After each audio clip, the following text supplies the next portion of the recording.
Hello again, this video is about running Horde of the Dragon Queen or Tyranny of Dragons, episode 5, construction ahead. This is your wagon train that you've been on. We have commoners, your adventuring party, commoners, members of the cult, members of the cult. This is just an example of how I have it. So yeah, I just sprinkle the party somewhere amongst the wagon train and make these identifiable. I'm using Warhammer models here. Now in the book you've been on the road for 2 months. You eventually reach Waterdeep. So the merchants will disband in Waterdeep, get paid, settle their goods, their business, whatever. Your party will stick around with the cult. Jamna Gleamsilver will want to stay with the party, and Asbara Joss wants to hang around with the cultists. The cultists spend their day resting the horses at a stable on the north side of Waterdeep. Now this is where cultists from all over are converging to take their stolen goods further north. Through the day, the cultists seem to be at a warehouse which contains loads of construction supplies, what are being put on another wagon. And it turns out that this caravan is heading north up the high road towards Neverwinter. This mission basically just pinpoints all these new locations, because this was the first adventure for 5e. At this supply warehouse, the PCs can get hired as wagon escorts again. This time they're employed by the High Road Charter Company. It's a lot of noble houses and guilds run this company. Their main partner is Lord Neverember. Now in charge of this supply train is a man called Ardred. And so the PCs can get employed as just basic labourers going to fix this marsh called the Mere of Dead Men. It used to be a boggy swampland, and Lord Neverember is trying to get it used again as a main road. In the book here it says, the work camp the convoy is headed towards lies 200 miles up the coast. On the 7th night, the convoy camps on a hilltop from which characters can first get their sight of the Mere of Dead Men. It is a chill tangle of trees, brush, boggy ground, standing water, reeds and cattails stretching farther than the eye can see. The destination is reached sometime on the 10th day. It gives you the options of rolling for encounters north of Waterdeep. I would just skip over it. There are meant to be 6 supply wagons if you go by the book, but just concentrate on the cultists and the good guys. Now this is where we get to Carnoth Roadhouse. This used to be a hostelry on the trade route between Waterdeep and Neverwinter. It then fell into disuse. But now that the road is being rebuilt, it's used as a supply depot and a wagon park. So all the wagon trains are going to converge there. So this is the downstairs of the roadhouse, and this is the upstairs. You go up the stairs and you come up on this balcony, so you can look down onto the lower floor. Or you can walk up these steps, and this is like a little building inside the building. You pull up your horse and cart, you back it in, and you unload supplies in here. Most of the time the open courtyard is crowded with crates and barrels and stacks of supplies. The damp climate means that the ground is muddy except when the temperature is below freezing. Then the mud hardens into uneven frost-covered ruts. A path is kept clear from the gate to the stables so animals can be moved, but during busy times that path often runs under the balcony in front of the doors to the main rooms. So these, number 2, is the stables along the bottom. In some ways the stables are the most comfortable area. When the stables are crowded, the horses and mules' body heat keeps the building warm.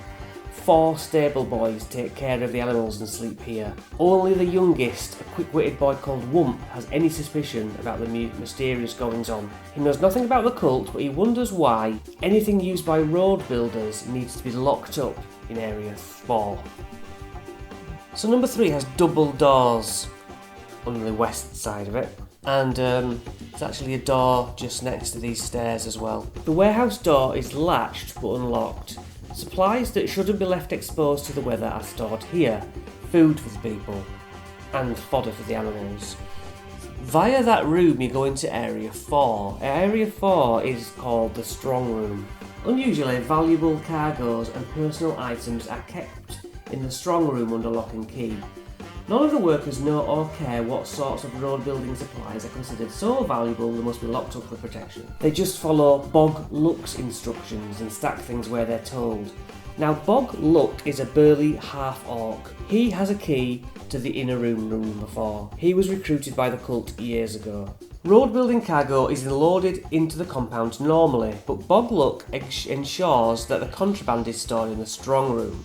Afterward, he goes into the strong room alone and paints a symbol onto each carton belonging to the cult. In the floor of the strong room is a camouflaged trapdoor. The trapdoor connects to a dripping, slimy tunnel running 500 yards into the dense stand of trees and brush at the edge of the Mirror of the Dead Men. At night, when everyone in the compound is asleep, except for a few rooftop guards, lizard folk creep through the tunnel to take the marked crates to a location in the Mere. They seldom perform this task over a single night. Typically, they take one night per wagon.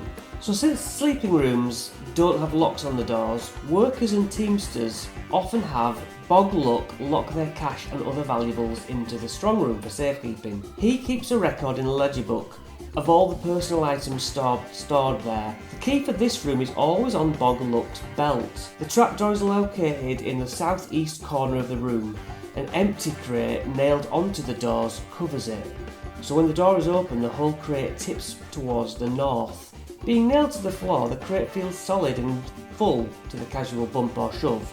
Only when it's tipped up does the trick become obvious. If characters go in there in the night, they find 3 lizard folk for every 2 characters. Now rooms 5, above and below, around the north and west sides, are the rooms for wagon drivers and escorts and labourers. None are private rooms, they all have at least 4 people, and the larger rooms have 6. They have bunks and trunks for belongings and wooden floors covered with rushes.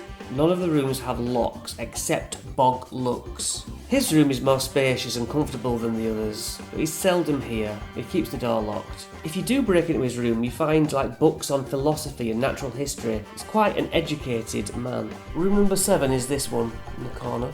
This is Ardred's room, the commander of this whole outfit.